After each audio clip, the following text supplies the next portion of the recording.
यत्तदग्रे विषमिवा परिणामे अमृतोपमं तत्सुखम सात्विकम प्रोक्तम आत्मबुद्धि प्रसादजम।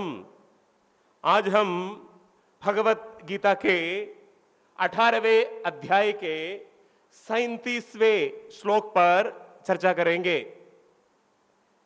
मानव जीवन का आत्यंतिक लक्ष्य है मोक्ष की प्राप्ति। मनुष्य जीवन का मौलिक लक्ष्य है मोक्ष की प्राप्ति। मोक्ष माने क्या? मोक्ष का मतलब है संसार से छुटकारा पाना। मोक्ष का मतलब है संसार से छुटकारा पाना। अभी एक प्रश्न उठ सकता है, मोक्ष का मतलब है संसार से छुटकारा पाना, तो संसार से क्यों छुटकारा पाना है? इसका उत्तर गीता में भगवान कृष्ण देते हैं। भगवान कृष्ण कहते हैं ये जो संसार है दुखालयम है। दुखालय है। आलय का मतलब है घर। पुस्तकालय का मतलब क्या? पुस्तक का घर। तो पुस्तकालय में क्या मिलती है? पुस्तक मिलती है। भोजनालय का मतलब है भोजन का घर। भोजनालय में क्या मिलता है? भोजन। सो दुखालय का मतलब है दुख का घर। तो इस संसार दुखालय है, तो दुखालय से क्या मिलेगा? दुख मिलेगा। तो मानव जीवन का आत्यंतिक लक्ष्य है मोक्ष की प्राप्ति। मनुष्य जीवन का मौलिक लक्ष्य है मोक्ष की प्राप्ति। मोक्ष का मतलब है संसार से छुटकारा पाना। संसार से क्यों छुटकारा पाना है? संसार दुखालय है। अभी एक और प्रश्न उठ सकता है, संसार क्यों दुखालय है? गीता में भगवान कृष्ण बताते हैं संसार इसलिए दुखालय है क्योंकि जन्म मृत्यु जरा व्याधि। इस संसार में जन्म है, व्याधि है, जरा है और मृत्यु है। इन 4 कारणों से ये संसार दुखालय है। जब एक बच्चा का जन्म होता है, बच्चा रोता है। केवल बच्चा नहीं, मां भी रोती है। क्यों? बच्चे को जन्म देने की जो प्रक्रिया है वो प्रक्रिया कष्टदायी है, दुखदायी है। जन्म, इसके बाद आती है व्याधि। व्याधि का मतलब है बीमारी। एक तरफ पुरानी बीमारियां नए नए रूप धारण कर रही है और दूसरी ओर नई नई बीमारियां आ रही है। पहले सिर्फ हेपेटाइटिस ये था। हेपेटाइटिस का मतलब है पीलिया। इसके बाद hepatitis B, hepatitis C, hepatitis D, hepatitis E. तो पुरानी बीमारियां नए नए रूप धारण कर रही है और नई नई बीमारियां भी आ रही है। चिकनगुनिया, डेंगू और लेटेस्ट क्या है? कोरोना। तो बीमार होना दुख की बात है। जन्म, व्याधि और तीसरा है जरा। जरा का मतलब है बुढ़ापा। देखिए, ये जो बुढ़ापे में शरीर और मन दोनों कमजोर हो जाते हैं। बुढ़ापा में शरीर और मन कमजोर हो जाते हैं। हर एक कार्य करने में दिक्कत होती है। उठने में दिक्कत, बैठने में दिक्कत, चलने में दिक्कत, पचाने में दिक्कत, देखने में दिक्कत, सुनने में दिक्कत, दिक्कत दिक्कत दिक्कत दिक्कत, है कि नहीं? तो बुढ़ापा अनुकूल परिस्थिति है या प्रतिकूल परिस्थिति है? एक दृष्टि से देखा जाए कष्टदायी परिस्थिति है, कष्टदायी स्थिति है। बहुत सालों पहले मैं एक वृद्ध सदन, ओल्ड एज होम गया था, वृद्धाश्रम, गुजराती में वडीलोनु घर। तो मैं देख रहा था एक वयोवृद्ध उम्र वाला आदमी नेल कटर लेकर नाखून काटने के लिए कोशिश कर रहा था। छोटा सा काम है नाखून काटना। तो नेल कटर हाथ में लिया, 10 मिनट तक वे कोशिश कर रहे थे नाखून काटने के लिए, लेकिन नाखून काट नहीं पाया। क्यों? नंबर 1, उम्र की वजह से उनका हाथ कांप रहा था। नंबर 2, उनकी आंख की रोशनी कम थी। नंबर 3, नाखून एकदम कड़क हो गया था।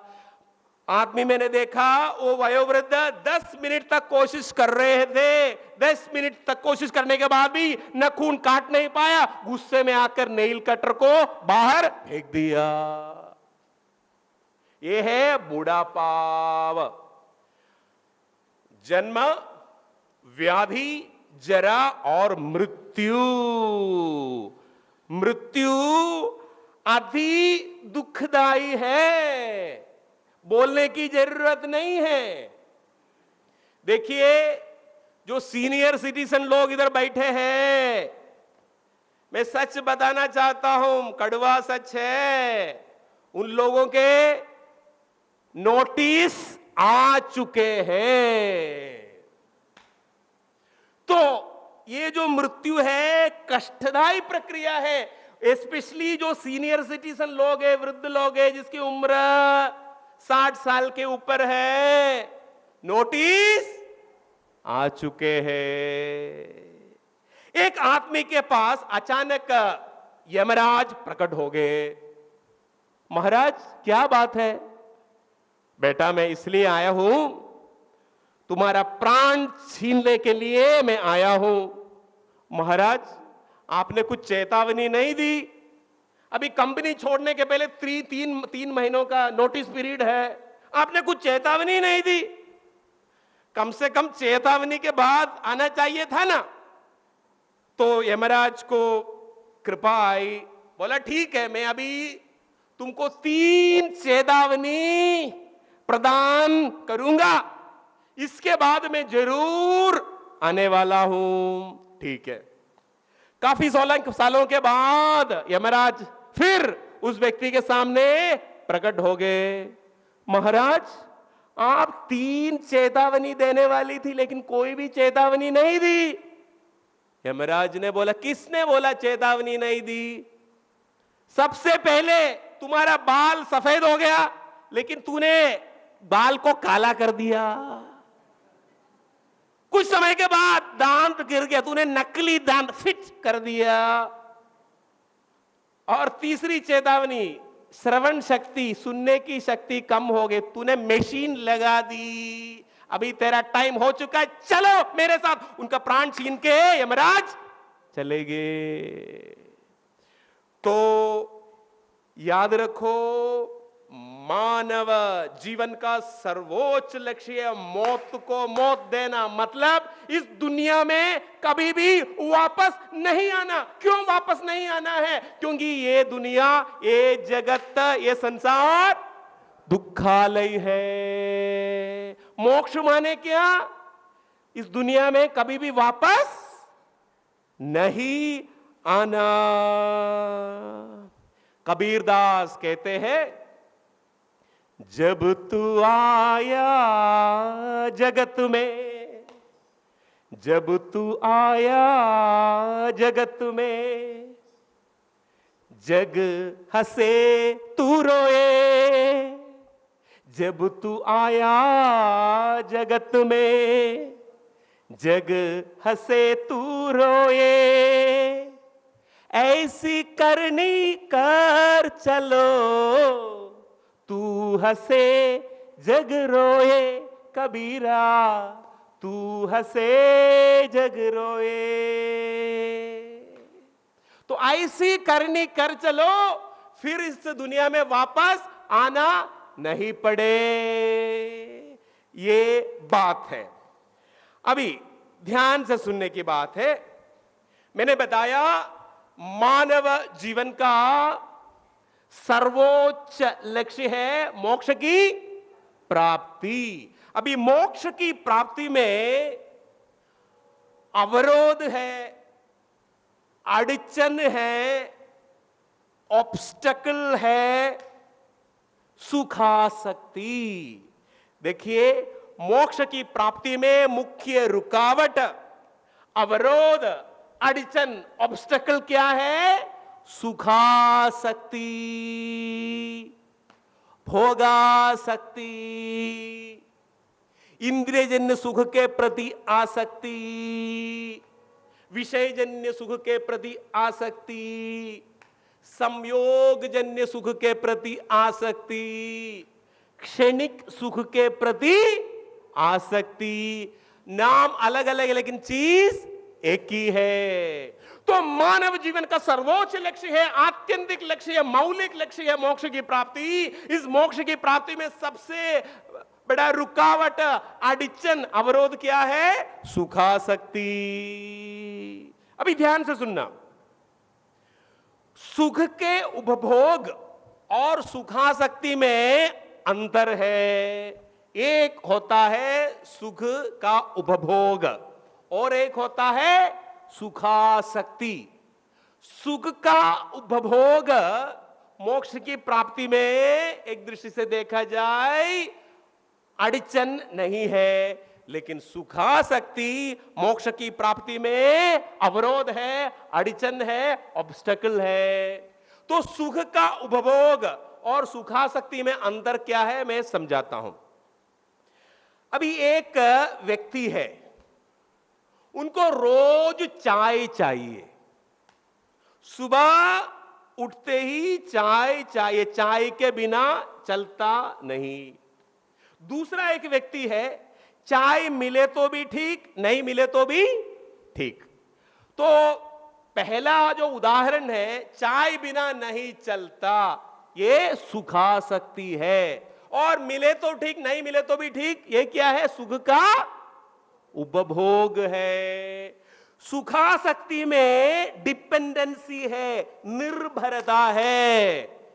सुखासक्ति में क्या होता है? आपको गुलाम बनना पड़ेगा। अभी चाय बिना नहीं चलता, तो आपका नाम क्या है? चायदास, है ना?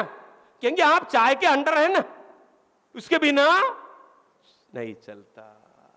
लेकिन सुख का उपभोग माने क्या? आप उसके ऊपर निर्भर नहीं है। मिले तो ठीक, नहीं मिले तो भी ठीक।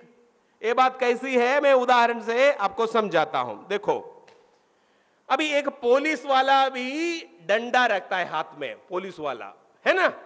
और एक वयोवृद्ध भी डंडा रखता है। दोनों में अंदर है कि नहीं?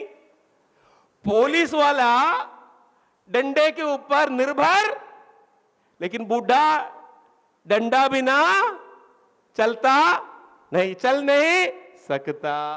तो सुख का उपभोग ठीक है, लेकिन सुखासक्ति खतरनाक है। क्योंकि सुखासक्ति में क्या है? हमको गुलाम बनना पड़ेगा। देखो, दूसरा सुंदर उदाहरण मैं आपके सामने प्रस्तुत करता हूं। एक वृक्ष में एक सूखी डाली है, उस सूखी डाली में एक चिड़िया बैठी है। सूखी डाली में एक चिड़िया बैठी है। अभी हवा आ रही है, हवा की वजह से डाली हिल रही है, लेकिन चिड़िया को कोई समस्या है क्या? क्यों समस्या नहीं? डाली टूटे तो क्या फर्क पड़े, क्योंकि उनकी निर्भरता, उनकी डिपेंडेंसी सूखी डाली पे नहीं है। अभी दूसरी ओर एक आदमी वही सूखी डाली में बैठा है। अभी एक तेजी से हवा आई और डाली हिल रही है, और डाली हिलती है साथ साथ उस आदमी भी हिल जाता है। क्यों? आदमी सूखी डाली पर निर्भर है। तो सुख का उपभोग और सुखासक्ति में अंदर क्या है? सुख का जो उपभोग है उसमें डिपेंडेंसी, निर्भरता नहीं है, लेकिन सुखासक्ति में निर्भरता है। गंगा किनारे दो साधु लोग बैठे थे। अचानक, और सर्दी का मौसम था, अचानक एक साधु ने बोला, देखो देखो यार, देखो देखो देखो गुरु भाई, देखो देखो एक कंबल है गंगा जी में बह रहा है। ये सुनते ही जो दूसरा साधु गंगा जी में छलांग लगा दिया कंबल लेने के लिए।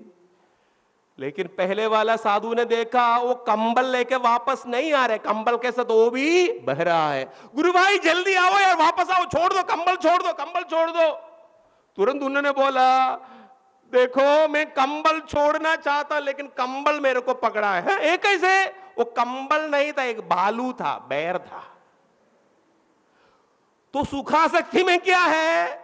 जो विषय हमको पकड़ लिया है, और सुख का उपभोग में हम उनको विषय को पकड़ लिए। एक दृष्टि से देखा जाए तो ये जो मोक्ष की प्राप्ति में मुख्य अड़चन, अवरोध, ये सुखासक्ति है।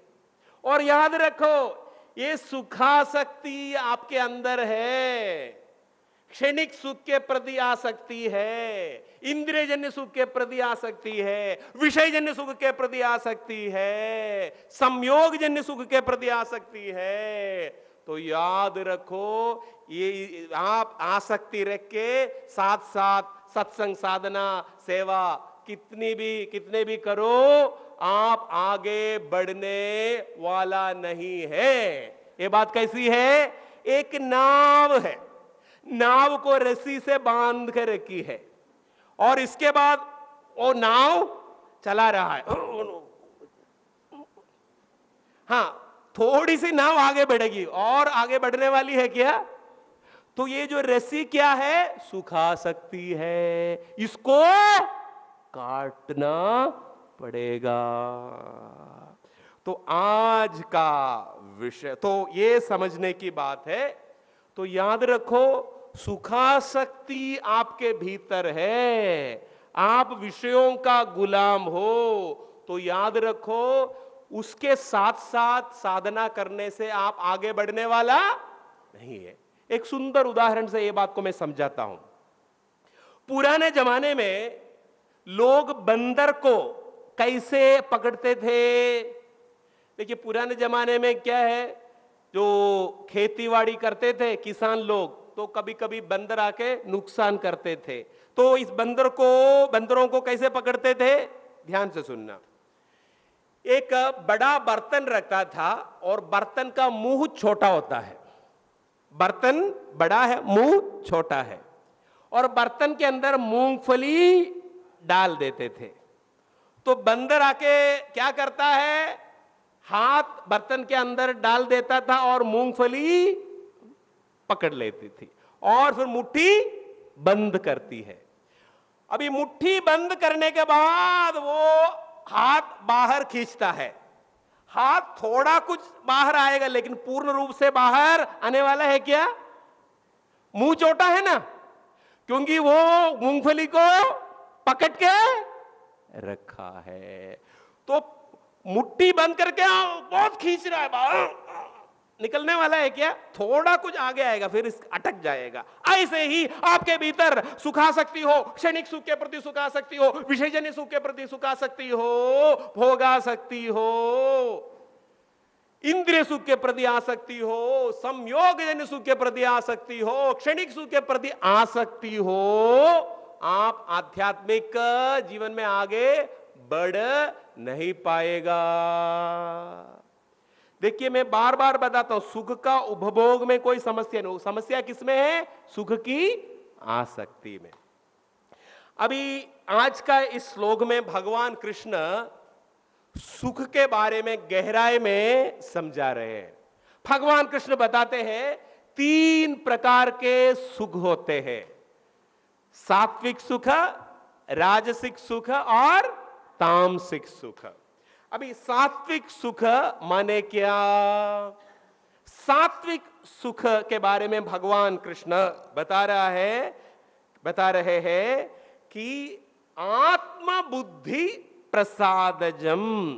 सात्विक सुख कैसे प्राप्त होता है? भगवान बताते हैं गीता में, आत्मबुद्धि प्रसादजम, मतलब भगवान के साथ संबंध जोड़ने से जो सुख मिलता है, इसका नाम है सात्विक सुख। देखिए, ये जो शरीर है, शरीर इस संसार का अंश है। शरीर पंचभौतिक है और संसार भी पंचभौतिक है। तो शरीर की सजातीयता, शरीर की जातीय एकता किसके साथ है? संसार के साथ है, जगत के साथ है, दुनिया के साथ है। लेकिन भीतर जो आत्मा है वो भगवान का अंश है। तो आत्मा की सजातीयता, आत्मा की जातीय एकता किसके साथ है? भगवान के साथ है। तो हमारी समस्या क्या है? हमारी समस्या ये है, हम अपने आप को शरीर मानते हैं और दुनिया से हम सुख ढूंढ रहे हैं। देखिए, उदाहरण से एक मछली है, मछली को मैंने निकाल दी और एक 1 रूम किचन में रख दी। मछली तड़पती है। मछली क्या सोच रही है? मैं इसलिए तड़प रही हूं, मेरे पास 1 रूम किचन अपार्टमेंट है, बस एक 2 रूम किचन अपार्टमेंट मिल जाए, मैं सुखी हो जाऊंगी। लेकिन मछली को 2 रूम किचन अपार्टमेंट में रखिए, 3 रूम किचन अपार्टमेंट में रखिए, पेंट हाउस में रखिए, 5 स्टार होटल में रखिए, 7 स्टार होटल में रखिए, मछली सुखी होने वाली है क्या? क्योंकि मछली की जातीय एकता, सजातीयता जमीन के साथ है या नदी के साथ है? नदी के साथ है। तो जब मछली वापस नदी में चली जाती है, उनको जो सुख मिलता है, ऐसे ही जब हम जो जीवात्मा है, जो जीव है, जो आत्मा है, जब भगवान के साथ संबंध जोड़ते हैं, उस समय जो सुख मिलता है उसका नाम है सात्विक सुख। तो सात्विक सुख मिलता है भगवान के साथ संबंध जोड़ने से। एक गुरु और शिष्य बद्रीनाथ की ओर पैदल चल रहे थे। शिष्य नया नया था, कच्चा शिष्य था, सफेद कपड़ा वाला ब्रह्मचारी, नया नया। तो ये लोग बद्रीनाथ की ओर जा रहे थे। रास्ते में एक जंगल आया, तो शाम हो चुका था। तो गुरुजी ने बोला, बेटा आज हम इस जंगल में रुकेंगे, कल सुबह हम आगे बढ़ेंगे। तो ब्रह्मचारी भोजन बना रहा था। अचानक ब्रह्मचारी ने देखा जंगल से एक शेर आ रहा है। शेर को देखते ब्रह्मचारी झाड़ में, पेड़ में चढ़ गया। लेकिन गुरुजी उस समय भगवान का नाम स्मरण कर रहा था और शेर उनके पास आकर वापस चला गया। गुरुजी बैठ के जब पहले जप कर रहा था और अभी भी जप कर रहा है। वो उठा भी नहीं, बैठ के जाप करते रहे। बाद में ब्रह्मचारी गुरुजी को भोजन परोस रहा था। तो तब गुरुजी ने बोला, बेटा इधर मच्छर बहुत है, मैं बहुत परेशान हूं। गुरुजी, शेर आया था, आप परेशान नहीं हुए, अब माला करते रहे, अभी मच्छर से आप परेशान हो, ऐसा क्यों? बेटा मैं सच बता दो, जब शेर आया मैं भगवान के साथ था, माला कर रहा था, अभी मैं इसलिए परेशान क्योंकि अभी मैं तेरे साथ हूं। तो जब भगवान के साथ संबंध जोड़ने से जो सुख मिलता है वो कौन सा सुख है? सात्विक सुख। अभी सात्विक सुख में एक समस्या है। सात्विक सुख की समस्या क्या है? भगवान बताते हैं गीता में, अग्रे विषमिवा। जो सात्विक सुख है शुरुआत में विष जैसा लगता है, कड़ुआ लगता है। ऐसा क्यों? अरे सात्विक सुख का मतलब है भगवान के साथ संबंध जोड़ना। भगवान के साथ संबंध जोड़ने से तुरंत सुख मिलना चाहिए, शुरुआत में क्यों विष जैसा है? इसके पीछे दो कारण है। सात्विक सुख शुरुआत में विष जैसा लगता है, इसके पीछे दो कारण है।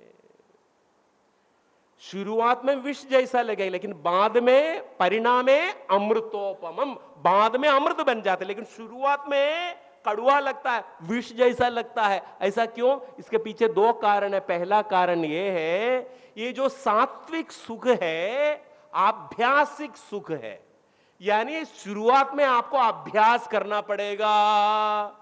सात्विक सुख की प्राप्ति के लिए सुबह थोड़ा जल्दी उठना पड़ेगा, गुरु मंत्र का या भगवान नाम का जाप करना पड़ेगा, सत्संग में जाना पड़ेगा, सदाचारी बनना पड़ेगा, शाकाहारी बनना पड़ेगा, सत्य और नीति से चलना पड़ेगा, फिर आपको बाद में आपको सुख मिलेगा।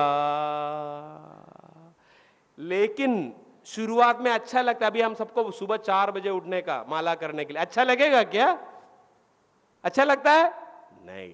लेकिन बाद में ये याद रखो, मेन बात क्या है, बाद में आपको शाश्वत सुख मिल जाता है। मैं आऊंगा उसके बारे में बताऊंगा। तो ये जो सात्विक सुख है शुरुआत में क्यों विष जैसा लगता है? ये अभ्यासिक, शुरू में आपको अभ्यास करना पड़ेगा।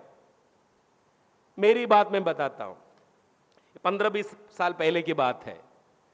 तो एक भक्त परिवार मेरे को भोजन प्रसाद के लिए बुलाया, तो भोजन परोस रहे थे और करेला की सब्जी भी थी उसके साथ। और पहले मेरे को करेले की सब्जी पसंद नहीं था, तो मेरा पॉलिसी क्या है, कठिन काम पहले करने का, मुश्किल वाला काम पहले फिनिश कर देने का, फिर शांति से खा सकते।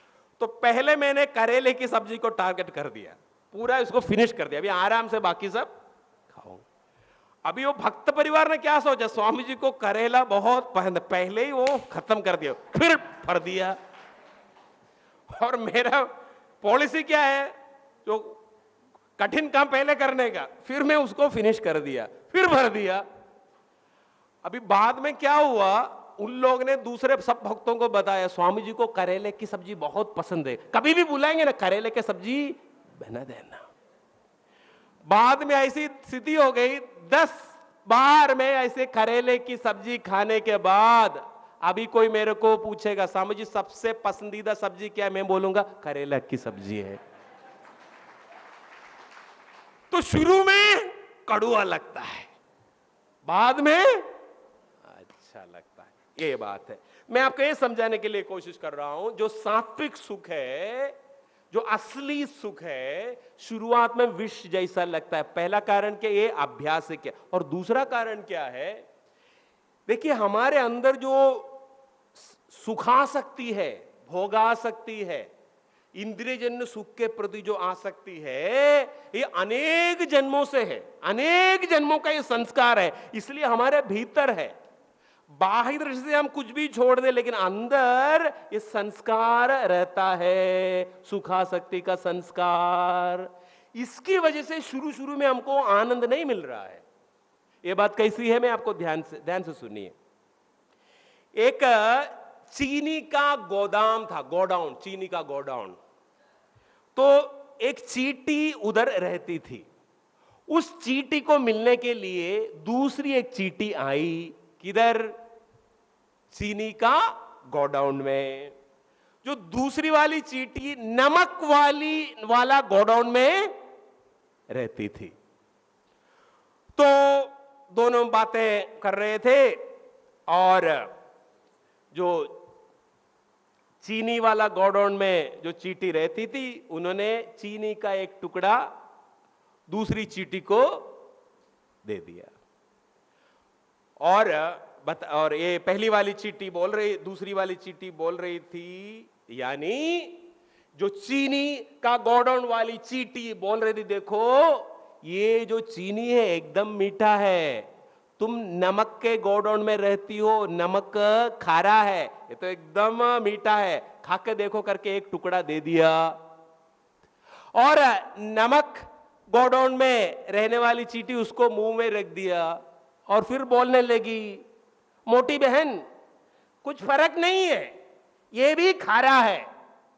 ये कैसे हो सकता है, चीनी मीठा है। फिर जो चींटी ने बोली, तुम्हारे मुंह में कुछ है क्या? हाँ, मैं एक टुकड़ा जो नमक का एक टुकड़ा मुंह में रखा है। तो बोला, पहले उसको निकाल दो, अभी टेस्ट करके देखो। और फिर वो चींटी बोली, अभी एकदम मीठा लगता है। तो हमारे अंदर अनेक जन्मों का जो संस्कार है सुखासक्ति का, वो रहता। उसकी वजह से शुरुआत में हमको सुख आनंद नहीं मिल रहा है। लेकिन ध्यान रखो, ये जो सात्विक सुख है यही असली सुख है, यही शाश्वत सुख है। और हमारी मांग है शाश्वत सुख की प्राप्ति, असली सुख की प्राप्ति। तो इसलिए शाश्वत सुख से ही हमको तृप्ति मिलने वाली है। आपको जीवन में तृप्ति चाहिए, संतोष चाहिए, वो सत्संग, साधना और सेवा से ही मिलने वाली है। तो ये बात है, क्योंकि जो सात्विक सुख है शाश्वत सुख है। भगवान के साथ संबंध जोड़ने के लिए सत्संग, साधना और सेवा की जरूरत है। तो सत्संग, साधना और सेवा से हमको सात्विक सुख मिलता है, और ये सुख से हमको तृप्ति मिल जाती है, संतोष मिलता है। और ये जो सात्विक सुख है, आनंदाम्बुधिवर्धनम प्रतिपदम पूर्णामृतास्वादनम, ये जो सुख बढ़ता रहता है। जितना आपका जो हृदय शुद्ध होगा, उतना आपको सत्संग, साधना, सेवा में आनंद बढ़ता जाएगा। अभी इसके बाद आता है राजसिक सुख। सच बताए तो सब लोग इस राजसिक सुख में फंसे हैं। राजसिक सुखासक्ति की वजह से ज्यादा करके लोग आध्यात्मिक उन्नति नहीं कर पा रहे हैं। राजसिक सुख क्या है? भगवान कृष्ण बताते हैं इस श्लोक में कि राजसिक सुख है विषयेंद्रिय संयोगात। राजसिक सुख का क्या है? राजसिक सुख कैसे प्राप्त होता है? विषय और इंद्रिय के संयोग से, विषय और इंद्रिय के स्पर्श से, विषय और इंद्रिय के कांटेक्ट से जो सुख मिलता है, ये कौन सा सुख है? राजसिक सुख है। आप सब जानता है, इंद्रिय और विषय के संयोग से, इंद्रिय और विषय के कांटेक्ट से, इंद्रिय और विषय के स्पर्श से जो सुख मिलता है, वो कौन सा सुख है? राजसिक सुख है। 5 इंद्रियां हैं, जीभ, नाक, आंख, कान और त्वचा, और 5 विषय भी है, स्पर्श, रूप रस, स्पर्श रस और गंध। तो इंद्रिया और विषय के कांटेक्ट से, स्पर्श से जो सुख मिलता है ये होता है राजसिक सुख। लेकिन राजसिक सुख में एक बहुत बड़ी समस्या है। समस्या क्या है? ये जो राजसिक सुख है शुरुआत में अमृत जैसा लगता है, बाद में विष बन जाता है। सात्विक सुख, असली सुख का लक्षण क्या है? शुरुआत में विष जैसा, बाद में अमृत जैसा। और राजसिक सुख का लक्षण क्या है? शुरू में अमृत जैसा, परिणाम में विषम व विष जैसा हो जाता है। देखिए, ये जो राजसिक सुख है शुरुआत में क्यों अमृत जैसा लगता है? इसका कारण है जो इंद्रिय जन्य सुख है, विषय जन्य सुख है, और जो क्षणिक सुख है, संयोग जन्य सुख है, ये तुरंत मिल जाता है। इसमें कोई अभ्यास की जरूरत नहीं। राजसिक सुख प्राकृतिक है, नैसर्गिक है। उदाहरण से, जब लड्डू और जीभ का स्पर्श होता है, ये कौन सा सुख है? राजसिक सुख है। इसमें अभ्यास की जरूरत नहीं। ऐसा है क्या? लड्डू का सुख के लिए आपको ब्रह्म मुहूर्त में उठना पड़ेगा और लड्डू मुंह में डालना पड़ेगा, फिर मजा आएगा। ऐसा है क्या? कभी भी डाल दो यार, है कि नहीं? ये जो राजसिक सुख शुरुआत में क्यों अमृत जैसा लगता है, इसमें किसके लिए कोई अभ्यास की जरूरत नहीं। लेकिन सबसे बड़ी समस्या यह है, ये जो राजसिक सुख है बाद में विष जैसा बन जाता है। ऐसा क्यों? राजसिक सुख बाद में विष जैसा क्यों बन जाता है? इसका कारण है, 4 कारण है। ध्यान से सुनना।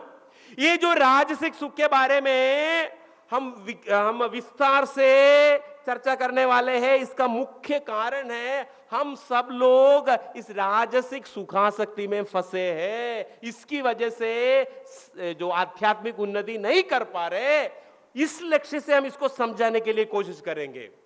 जैसे ये जो कोरोना की जो बीमारी है, इसके बारे में जानकारी इसलिए जरूरी है कोरोना से बचने के लिए। तो राजसिक सुख की प्रक्रिया में समझा दूंगा। इसका लक्ष्य है ये जो राजसिक सुखासक्ति से बचने के लिए। तो राजसिक सुख शुरुआत में अमृत जैसा, बाद में विष जैसा। इसके पीछे 4 कारण है। पहला कारण यह है, राजसिक सुख क्षणिक होता है, क्षणिक होता है।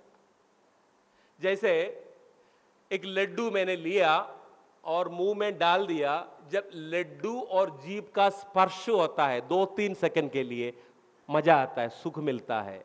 अभी लड्डू गले में उतर रहा है, अरे अभी भी मजा आ रहा है। पेट में जा रहा है, मजा आ रहा है। पाचन हो रहा है, मजा आ रहा है। पेट से निकल रहा है, बहुत मजा आ रहा है। ऐसा है क्या? सब जीभ और लड्डू का स्पर्श होता है, 2-3 सेकंड के लिए सुख मिलता है।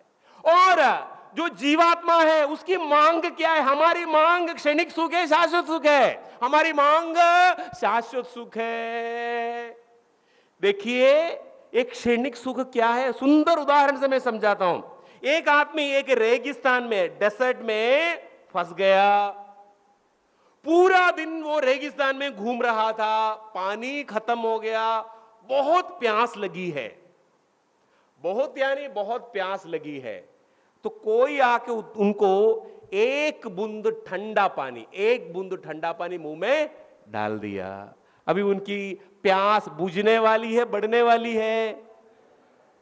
आप देखो, जो विषय सुख है, जो भोग है, इससे आपको लगता है आपका जो भोगासक्ति कम होती है, बढ़ती है? बढ़ जाती है।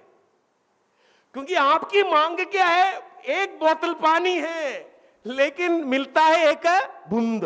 फिर प्यास बढ़ जाती है, भूख बढ़ जाती है, आसक्ति बढ़ जाती है। तो ये बात है, क्योंकि मांग है शाश्वत सुख, लेकिन मिलता है क्षणिक सुख। शास्त्र उदाहरण देते हैं, जैसे आग है, आग में घी डाल दो, कुछ समय के लिए जो आग एक क्षण के लिए बैठ जाती है, बाद में और जोर से उछल जाती है। तो जो विषय सुख है, आप सब अनुभव करके देखो, कुछ कुछ समय के लिए, फिर बाद में जोर से फिर उठ जाती है। इसका कारण यह है, आत्मा की मांग शाश्वत सुख है, और शाश्वत सुख मिलेगा भगवान के साथ संबंध जोड़ने से। लेकिन हम अपने आप को शरीर मान लिया और संसार से सुख ढूंढ रहे हैं, और संसार से जो सुख मिलता है क्षणिक होता है। इससे हमको तृप्ति या संतोष मिलने वाला नहीं है। तो जो राजसिक सुख है, शुरुआत में अमृत जैसा है, बाद में विष बनता है। पहला कारण क्या है? जो राजसिक सुख है क्षणिक है। दूसरा कारण क्या है? ये जो विषयजन्य सुख है, संयोगजन्य सुख है, इंद्रियजन्य सुख है, क्षणिक सुख है, ये घटता रहता है। सात्विक सुख बढ़ता रहता है, और राजसिक सुख घटता रहता है। पहला लड्डू मुंह में डालो, 80% मजा आता है, तुरंत। दूसरा लड्डू मुंह में डाल दो, इतना मजा नहीं आया, 50। तीसरा लड्डू मुंह में डाल दो, अभी 20%। चौथा लड्डू तुरंत मुंह में डाल, अभी बस और नहीं भाई, और लड्डू मुंह में डाल दो, उल्टी। ये सच है या गलत है? राजसिक सुख है, घटता रहता है। लेकिन सत्संग से जो आनंद मिलता है, भगवान नाम स्मरण से जो आनंद मिलता है, सेवा से जो आनंद मिलता है, वो बढ़ता जाता है जितना आपके हृदय शुद्ध होंगे। लेकिन जो विषयजन्य सुख है घटता रहता है। अभी गांव में बहुत शादियां हो रही है ना, आप लोगों का अनुभव है, शादी के बाद 2-3 महीने तक मैं देखता हूं, जो पति और पत्नी चिपक के चलते हैं सर।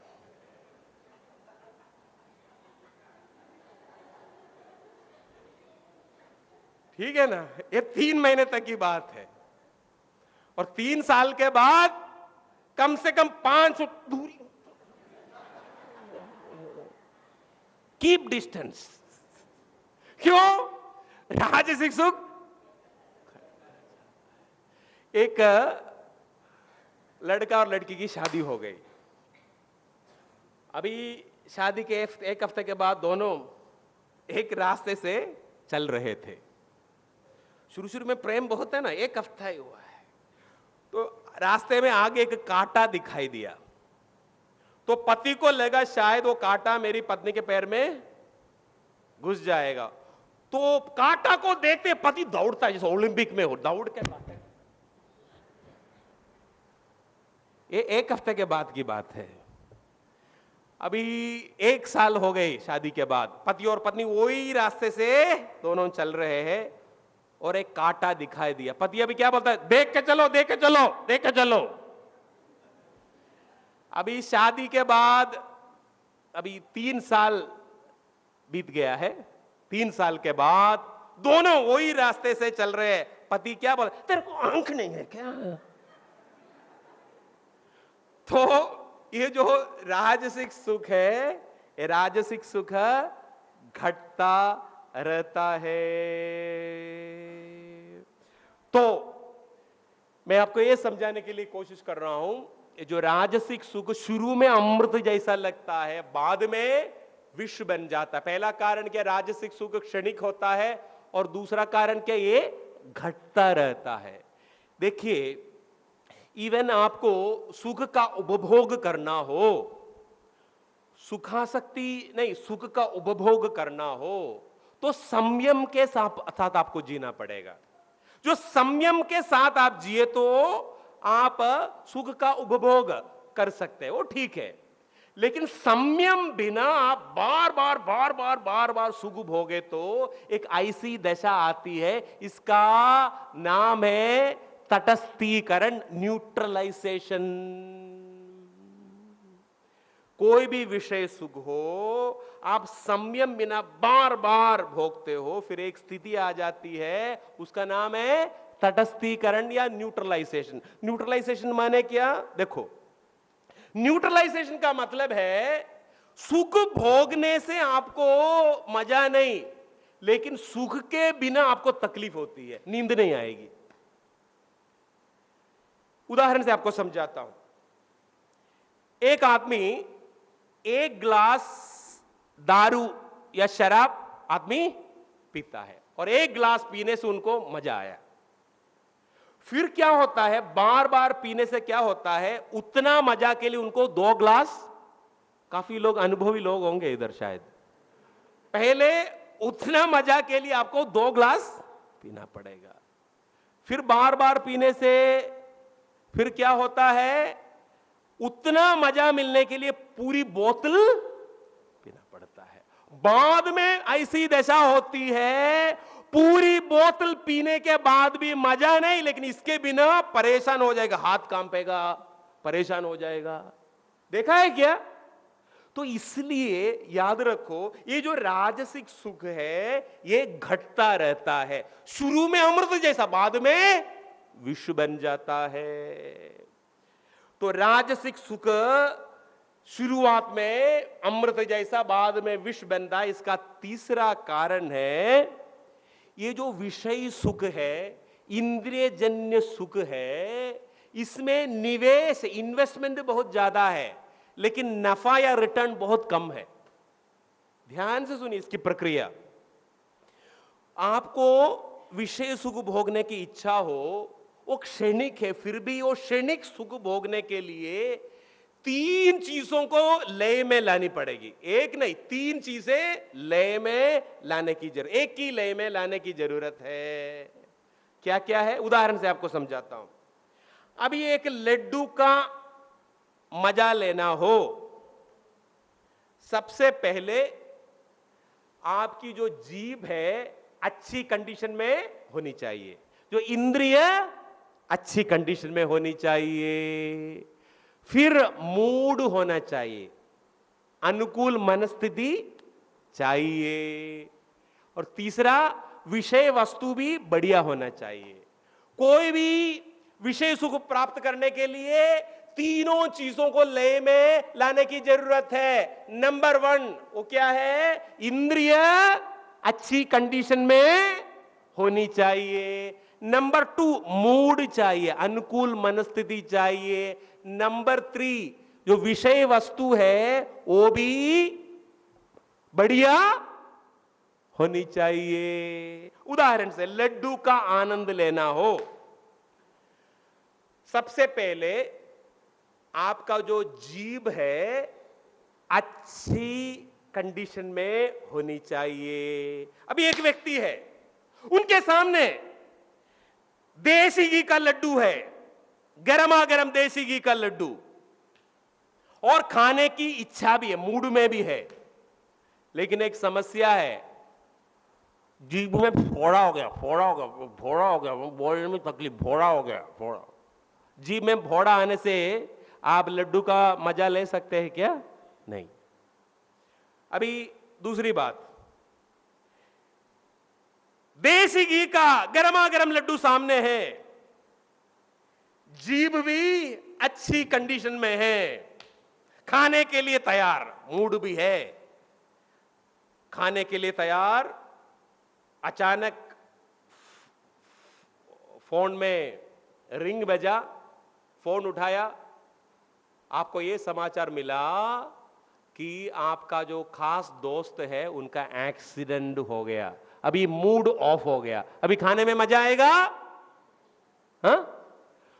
तो विषय भोग के लिए आपकी जो इंद्रिय अच्छी कंडीशन में होनी चाहिए और मूड भी चाहिए। एक बार नट्टू भाई सेकंड शिफ्ट करके घर पे आया,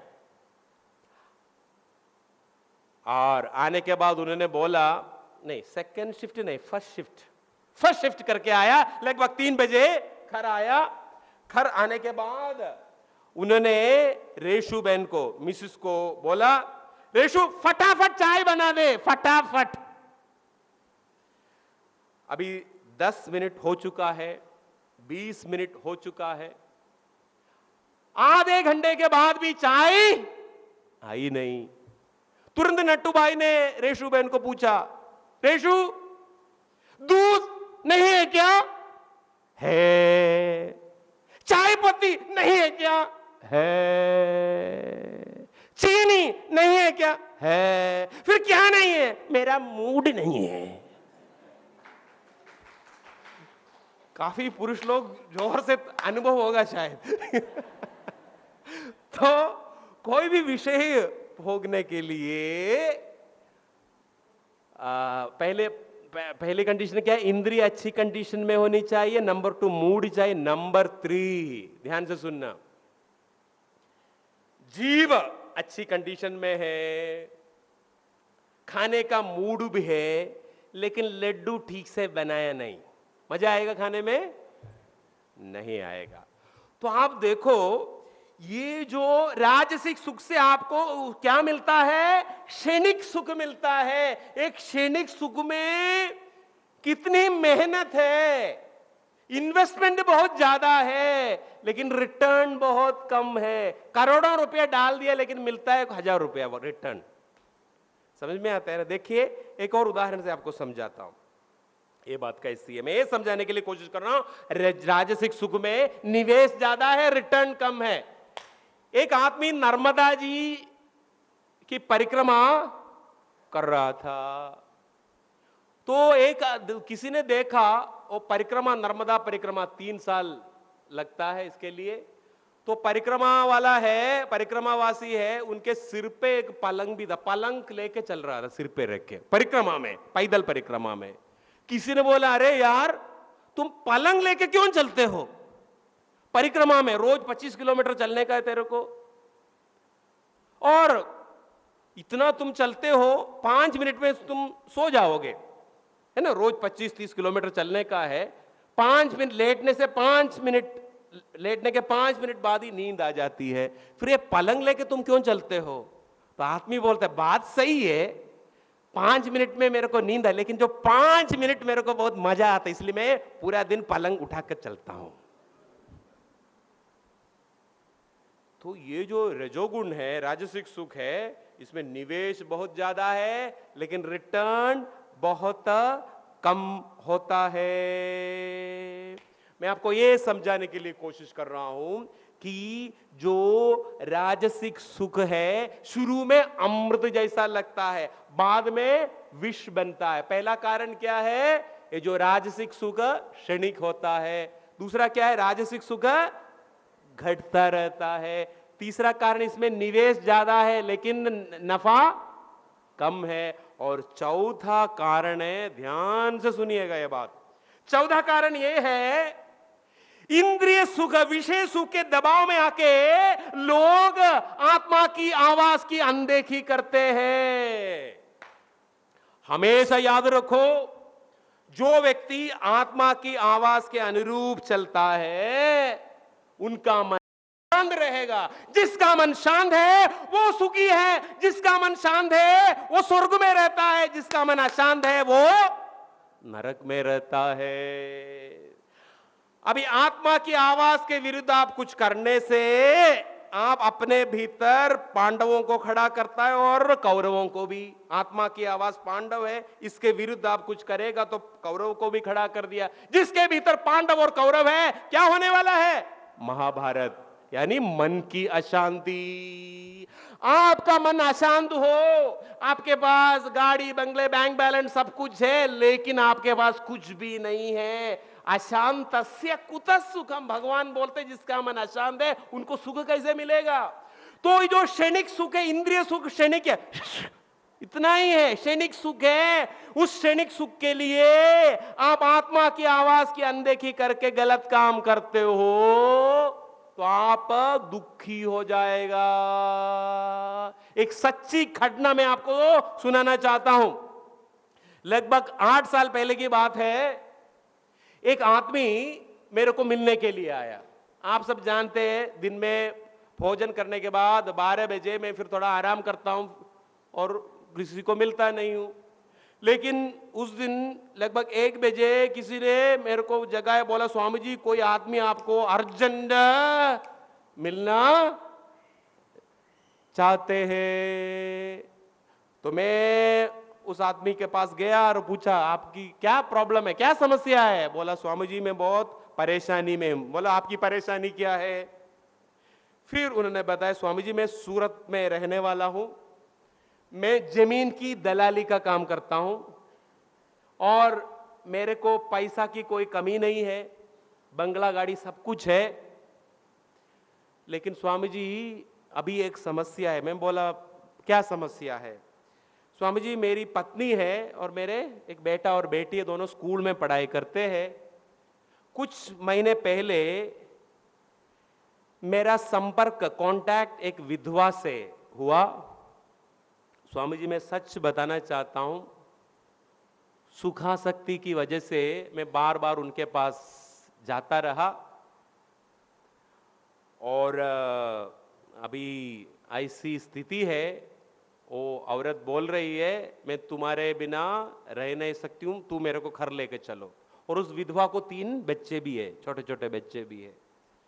तो वो विधवा बोलती है कि तेरे बिना मैं जी नहीं सकती हूं, तू मेरे को घर लेके चलो। तो मैंने मेरी पत्नी से, और वो बोलती है तुम मेरे को घर नहीं लेके चले तो मैं आत्महत्या कर लूंगी। तो मैंने मेरी पत्नी से बात की, पत्नी बोलती वो औरत को मेरे घर लाए तो मैं आत्महत्या कर लूंगी। सच घटना। और स्वामी जी मैंने सोचा इससे अच्छा मैं खुद आत्महत्या कर लूं। मैं आपको सच बताना चाहता हूं, मैं नर्मदा जी में कूदने के लिए आया था, तो मैं पूल में जो गोल्डन ये जो ब्रिज है उसमें चढ़ गया, लेकिन कूदने के लिए मेरी हिम्मत नहीं हुई। तो मैंने नर्मदा किनारे एक आश्रम देखा, इसलिए मैं इधर आया हूं और आपको मिलने की इच्छा हुई। अभी ध्यान से सुनो, उनको सुख क्या मिला है? 5 सेकंड 1 मिनट जो सुख, लेकिन अभी उनकी दशा देखो, वो कभी भी आत्महत्या कर सकती है। तो ये जो राजसिक सुख के दबाव में आके लोग सत्य और नीति को छोड़ देते हैं, गलत काम करता है। सुख मिला क्षणिक, लेकिन मानसिक कटुता महीनों तक रहती है। सच्चे गलत है। आप आत्मा की आवाज के विरुद्ध कुछ काम किए तो आपको क्षणिक सुख मिल गया, लेकिन मानसिक अशांति महीनों तक रहती है ना, है ना? तो ये राजसिक सुख शुरू में अमृत जैसा, बाद में विष क्यों बन जाता है? इसका एक कारण ये है, ये जो विषयासक्ति के दबाव में आके लोग आत्मा की आवाज की अनदेखी करते हैं, गलत काम करते हैं और बाद में भयंकर दुखी हो जाते हैं। हमेशा याद रखो, शारीरिक सुख से 100 गुना ज्यादा है मानसिक सुख। देखो अभी एक कोई माई को लड्डू प्रसाद हमने दे दिया, और माई लड्डू खुद नहीं खाती है, घर जाके छोटा बच्चा को खिलाती है। जब वो देखती है छोटा बच्चा लड्डू खा रहा है, खुद खाने से ज्यादा आनंद सुख उनकी मां को मिलती है कि नहीं?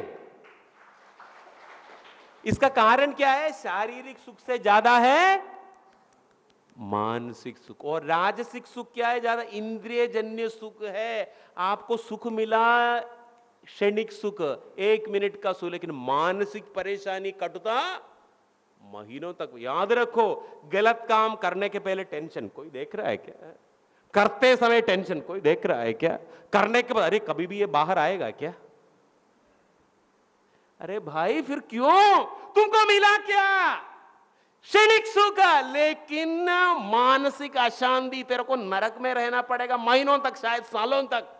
इसलिए कहा जाता है जो राजसिक सुख है शुरू में अमृत जैसा लगेगा, लेकिन बाद में विष जैसा बन जाता है। और ऐसा ही मैंने बताया, शारीरिक सुख से ज्यादा है मानसिक सुख। ऐसा ही शारीरिक क्लेश से बहुत ज्यादा है मानसिक क्लेश। तो कभी भी कुछ प्रलोभन आए, मन को समझाने का, बेटा तू क्या चाहता, ठीक है? 1 मिनट का सुख चाहते हो या महीनों का, सालों का मानसिक परेशानी तुम चाहते हो? तो ये 4 कारणों से ये जो राजसिक सुख है शुरू में अमृत जैसा, बाद में विष बन जाता है। अंत में आता है तामसिक सुख। भगवान कृष्ण बताते हैं तामसिक सुख मिलता है, इसका पहला कारण है मोहनम, अज्ञान के कारण। अज्ञान के कारण आपको जो सुख मिलता है वो है तामसिक सुख। ये कैसे स्वामी जी, अज्ञान के कारण सुख थोड़ा मिलता है? हाँ मिलता है। एक आदमी मेरे को बोला, स्वामी जी मेरे को हाई डायबिटीज है, लेकिन मैं कभी भी जो शुगर लेवल टेस्ट नहीं करता हूं। क्यों? अरे शुगर बढ़ जाए तो फिर मैं डिस्टर्ब हो जाऊंगा, इसलिए मैं टेस्ट ही नहीं करता हूं, इसलिए मैं बहुत आनंद में हूं। ये असली सुख है क्या? ये मानसिकता कैसी है? जैसा बिल्ली है, आंख मीच के दूध पीती है, कोई नहीं देख रहा, कोई नहीं, अचानक पीछे फटाम करके, है ना? तो जो अज्ञान के कारण जो सुख मिलता है वो कौन सा सुख है? हमारा नट्टू भाई सेकंड शिफ्ट, अभी सेकंड शिफ्ट है, सेकंड शिफ्ट के बाद घर की ओर जा रहा था। सेकंड शिफ्ट के बाद शायद रात को 12 बजे, और गाड़ी गटखोल पाटिया तक ही आती है, फिर चल के जाना पड़ता है, और बीच में एक स्मशान आता है। तो किसी ने नट्टू भाई को बोल दिया, रात को 12 बजे एक भूत निकलता है उधर स्मशान के पास, उधर उधर घूमता है स्मशान के पास। तो नट्टू भाई एकदम भय चकित होकर चल के जा रहा था स्मशान की ओर से, बार बार इधर उधर देख के चल रहा था। अचानक नट्टू भाई ने देखा जो विपरीत दिशा से एक आदमी एकदम बिंदास चल के आ रहा है। तो नट्टू भाई ने उनको पूछा, अरे भाई तुम बहादुर हो, तुमको डर नहीं है क्या? रात को 12 बजे मैंने सुना भूत निकलता है, तेरे को कोई भय नहीं है क्या? आदमी ने बोला, मरने तक भय था, अभी मेरे को कोई भय नहीं। नट्टू भाई उधर ही टट्टी पेशाब कर रहे। एक कहानी है। तो अज्ञान के कारण जो सुख मिलता है वो कौन सा सुख है? तामसिक सुख। और अति निद्रा से, भगवान बताते हैं मोहनम, फिर निद्रा, अति निद्रा से जो सुख मिलता है वो भी तामसिक सुख है। देखिए, एक होती है आवश्यक निद्रा 6 से 8 घंटे तक मैक्सिमम, और अति निद्रा, अनावश्यक निद्रा माने क्या? 8 घंटे से ज्यादा सोना। उससे जो सुख मिलता है वो तामसिक सुख है। हमारे एक भक्त है, उनका नाम अतुल है, हमारे भक्त है। तो उन्होंने बोला, स्वामी जी मेरे को ऑफिस जाने के लिए 6:20 तक उठना चाहिए, लेकिन एडजस्टमेंट करके 6:30 बजे तक, 6:30 बजे तक उठे तो चल जाएगा। ऐसे तो 6:20 तक मेरे को उठना ही चाहिए, लेकिन 6:30 बजे तक उठे तो मैं कैसे भी एडजस्ट कर पाऊंगा। तो स्वामी जी मैं 2 अलार्म रखता हूं मोबाइल में। ऐसा सिस्टम है ना आजकल मोबाइल में, एक मोबाइल में 6:20 को एक अलार्म रखा है, और मैं उसको बंद करके सो जाता हूं, और फिर 6:30 बजे मेरे को उठना ही पड़ता है। स्वामी जी जो 6:20 से 6:30 बजे तक 10 मिनट का वो जो नींद है ना, एकदम मीठी नींद होती है सब। जो अति निद्रा से जो सुख मिलता है वो क्या है? तामसिक सुख है। और भगवान फिर बताते हैं आलस्य से जो सुख मिलता है वो भी तामसिक सुख है। आलस्य माने क्या? आज करे तो कल, कल करे तो परसों, टालता रहता है। इतनी क्या जल्दी है ना? और ऐसे लोग क्या करेगा? अपना जो कर्तव्य नहीं निभाएगा, अपना ड्यूटी भी दूसरे के ऊपर डाल देगी। एक लड़का था, अभी उनका इंटरव्यू है 12 बजे, दिन में 12 बजे। तो उन्होंने इंटरव्यू के लिए नया पैंट और शर्ट खरीदा था, लेकिन सुबह सुबह पैंट पहन कर देखो तो 2 इंच बड़ा है पैंट। तुरंत उन्होंने मम्मी के पास गया, मम्मी 12 बजे इंटरव्यू है, पैंट थोड़ा बड़ा है, 2 इंच काटने का है। मम्मी बोली मेरे पास टाइम नहीं है, मैं रसोई बना रही है, भोजन बना रही हूं, मेरे पास टाइम नहीं है। तो फिर सीधा दादी के पास गया। दादी माँ ने बोला मैं हर रविवार सत्संग जाता हूं, सत्संग में जाता हूं। बापू ने बोला है रोज सुबह पहले 11 माले का जाप करने का है, अभी माला बाकी है, मेरे पास टाइम समय नहीं है। फिर छोटी बहन के पास, देखो अभी इंटरव्यू है 12 बजे, मेरा पैंट है ना 2 इंच बड़ा है तो इसको काट देना। बेटी बोली देखो मेरा लेसन बाकी है, छोटी बहन मेरी लेसन बाकी है, होमवर्क बाकी है, मेरे पास टाइम नहीं है। फिर ये लड़का बाहर गया कुछ काम के लिए और इंटरव्यू के लिए जाने के लिए 11:30 बजे पैंट पहन लिया, देखो तो फुल पैंट अभी हाफ पैंट हो गया। क्यों? माँ ने 2 इंच काट दी, दादी ने 2 इंच काट दी और बहन भी। तो ये जो आलस्य से जो सुख मिलता है वो कौन सा सुख है? और अंत में भगवान बताते हैं प्रमाद से जो सुख मिलता है वो भी तामसिक सुख है। प्रमाद माने क्या? प्रमाद का मतलब है जो करने लायक काम नहीं करना और ना करने लायक काम करना। प्रमाद का मतलब क्या है? करने लायक काम नहीं करना, नहीं करने लायक काम करना। एक व्यक्ति मेरे को बोला स्वामी जी मेरे को मिठाई पसंद नहीं है, लेकिन अभी मेरे को डायबिटीज हो गया है तो अभी मैं चुप के मिठाई खाता हूं और मेरे को बहुत मजा आता है। तो जो न करने लायक काम करता है उससे जो मजा आता है वो कौन सा सुख है? तामसिक सुख। जैसे जुआ खेलता है उससे जो सुख मिलता है, व्यसन करता है उससे जो सुख मिलता है, ये सब तामसिक सुख है। तो मैंने बताया जीवन का मौलिक लक्ष्य क्या है? मोक्ष की प्राप्ति। और मोक्ष की प्राप्ति में सबसे बड़ा अवरोध है सुखासक्ति, मुख्यतया तामसिक सुखासक्ति और राजसिक सुखासक्ति। तो जीवन का लक्ष्य है तामसिक सुखासक्ति से ऊपर उठ जाना, फिर राजसिक सुखासक्ति से ऊपर उठ जाना और सात्विक सुख और मोक्ष की प्राप्ति करना। ओम हरि हर।